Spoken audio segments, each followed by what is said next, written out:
La traite à des fins économiques, c'est une réalité invisible et aussi que l'on invisibilise. Pourtant, elle est présente dans la sphère publique comme dans la sphère professionnelle. Elle touche en fait différents secteurs, celui du bâtiment, celui de l'aide à la personne, celui de l'agriculture. Et ce qui est important par rapport à cela, c'est que c'est toujours une organisation de l'exploitation de la personne par d'autres personnes. La CNCDH est rapporteure nationale sur la traite des êtres humains.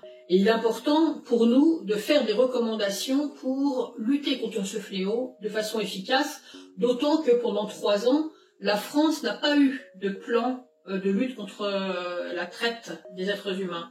Et donc, maintenant, nous voulons insister sur cette question.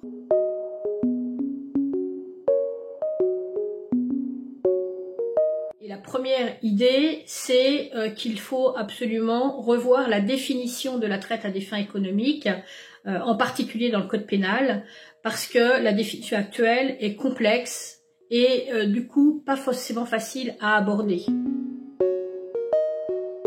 Le recours à la qualification de traite des êtres humains n'est pas suffisamment pris en compte et il nous paraît important que ce soit mieux connu de la police, de la justice, des inspecteurs du travail, afin de pouvoir davantage utiliser cette qualification qui donne des droits aux personnes victimes.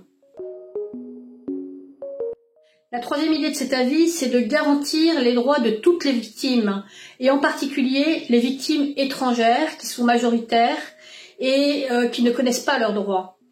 Il faut améliorer la situation administrative de ces personnes pour leur permettre de mener leur propre combat contre les auteurs de traite et aussi pour lutter contre l'impunité et obtenir réparation.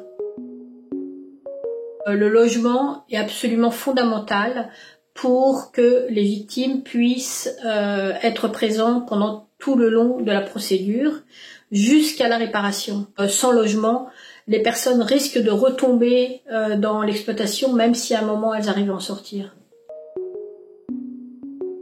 La cinquième idée, c'est l'importance de la coopération entre tous les acteurs pour lutter contre la traite, que ce soit les institutions, les syndicats, les associations, les entreprises aussi. Sans ce travail commun à tous, il sera très difficile de combattre ce fléau.